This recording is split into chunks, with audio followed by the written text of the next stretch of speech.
makakahanap ka ng pansamantalang kaligayahan sa mga bagay na tulad ng alak at pagbibisyo. Dahil para sa karamihan ay umiinom upang malunod ang kanilang kalungkutan. Ngunit ang kaligayahang langit sa piling mo, ngayon pa lang ihinto mo dahil sa totoo ito ay impyerno. Halika't magbalik tanaw tayo sa kwento ng mga taong minsan ang nakagisnan ang tradisyonal na paraan ng pagdiriwang. Malugod na tumatanggap sa mga bisita sa tuwing may mga okasyon, nakikipagsayahan at nakikipag-inuman sa mga ito. Ngunit dahil sa espiritu ng alak, mga pag-iisip nila'y nawala sa katinuan at inaakalang tama sila sa lahat ng ginagawa. Umiram ng lakas at nagtapang-tapangan ng minsang mainsulto ang kapamilya ng bisitang aksidenteng nakasagi dito.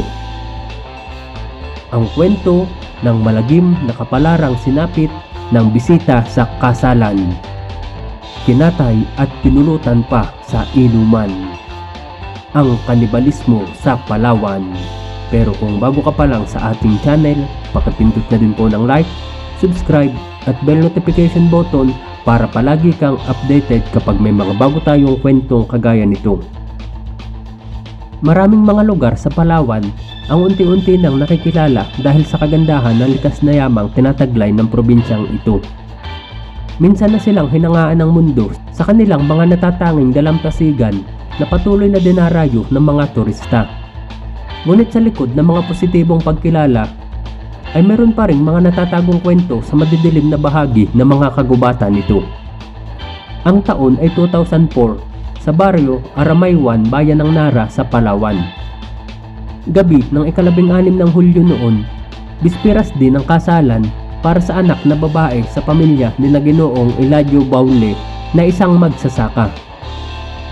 Habang ang lahat ay naghahanda na para sa kinabukasan bilang bahagi ng pagdiriwang, ay maraming mga bisita ang nakikilahok sa pamilya upang makitulungan, makipagsayahan at ang iba naman ay kasama na ng nagiinuman.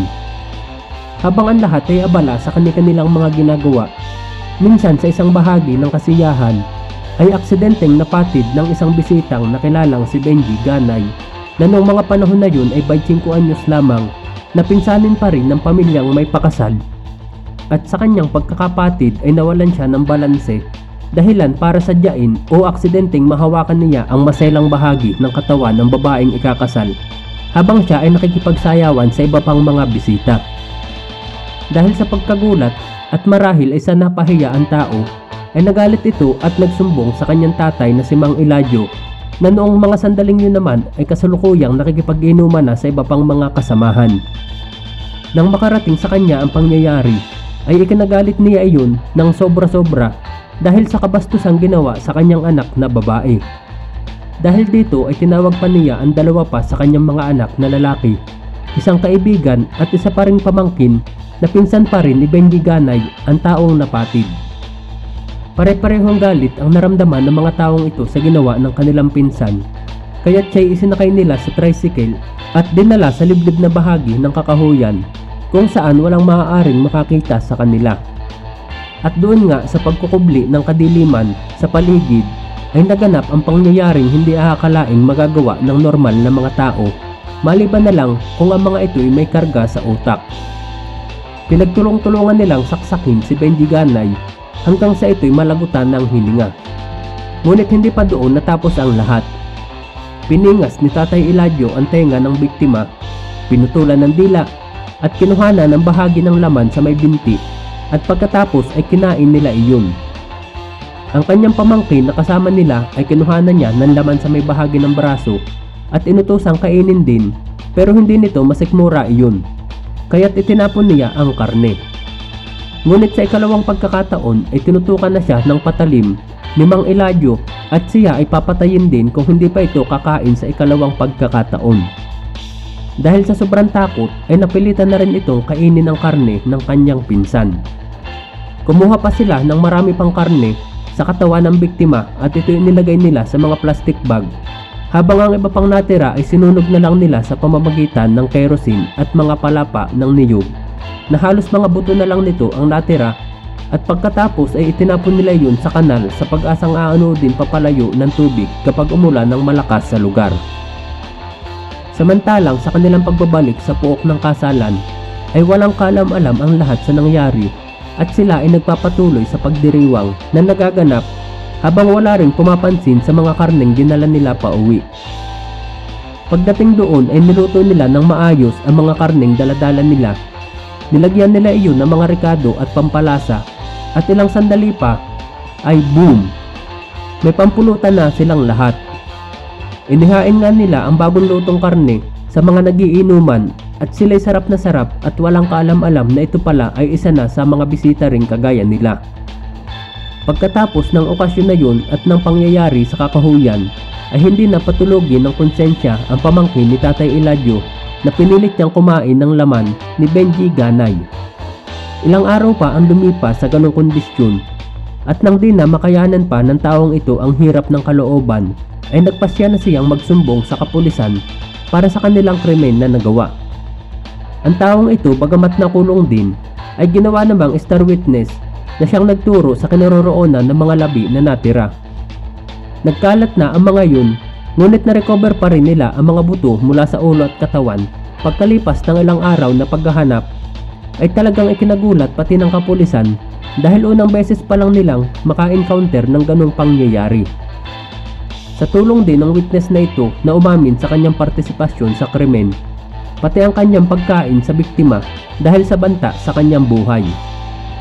Ang isa pa sa mga salarin ay kusang loob na rin sumuko habang ang mag-aama naman ni Tatay Eladio ay nadakip ng mga pulis. Ang lahat ng mga tao sa kanilang lugar ay walang kalam-alam sa pangyayari, basta ang alam lang nila ay isang buwan nang nawawala si Benji Ganay. At nalaman lang nila ang lahat nang mabalita sa mainstream media ang pagkatay at pagkain sa kawawang biktima, isang buwan na rin ang nakakaraan. Ayon pa sa investigasyon ng mga pulis, lahat ng mga responsable sa krimen ay nasa ilalim ng impluwensya ng alak ng maganap ito. Sila ay patuloy na nahihiwagaan sa kasong iyon dahil nga sa mga agam-agam na baka ang grupo ni Tatay Eladio ay isa ng kulto na siya may kagagawan doon. O kaya naman ay baka meron pa rin silang ibang nabiktima sa kaparehong paraan ng kanibalismo.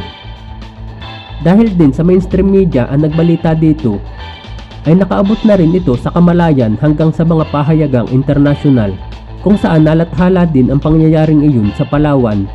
Kaya't ito ay nagkaroon ng negatibong pananaw mula sa mga turistang nagnanais bumisita sa lugar. Dahil bagamat isolated case lang ang naganap, dahil sa mabilis na pagkalat ng balita, ay iniisip na kagad ng lahat na nakapanood dito at nakarinig na ang isang liblib na puok na pinangyarihan ng karumaldobal na krimen ay siya ng kumakatawan sa buong rehiyon ng Palawan. Naging malaking kawalan iyon para sa kanilang turismo dahil sa halip na magagandang tanawin ng unang papasok sa mga tao kapag sinasabing Palawan, ay napalitan ito ng isiping kanibalismo ang umiiral sa lugar. Isang malaking hamon na pinagdaraanan ng lokal na gobyerno nila kung papaano lilinising muli ang imahe ng kanilang napakagandang paraiso. Dahil sa totoo, ang kanilang lugar ay isa sa pinakamapayapang lugar sa buong kapuluan dahil sa napakababa nga ng bilang ng mga krimeng na iitala dito. Kundangan na nga lang at isang brutal na pamamaraan ang napabilang sa kakaunting iyon, na sapat naman para masapawan ang lahat ng magagandang imahe ng lugar. Makakahanap ka ng pansamantalang kaligayahan sa mga bagay na tulad ng alak at pagbibisyo. Dahil para sa karamihan ay umiinom upang malunod ang kanilang kalungkutan, ngunit ang kaligayahang langit sa piling mo, ngayon pa lang ay ihinto mo dahil sa totoo ito ay impyerno. Ikaw kaibigan, mahilig ka rin bang dumalo sa mga handaan at dumayo sa mga inuman? Natitiyak mo ba kung ano-ano ang inihahain sa iyo pero wala ka nang pakialam dahil sa takaw mong mamulutan? Maraming salamat sa iyong pakikinig kaibigan. Hanggang sa muli, paalam!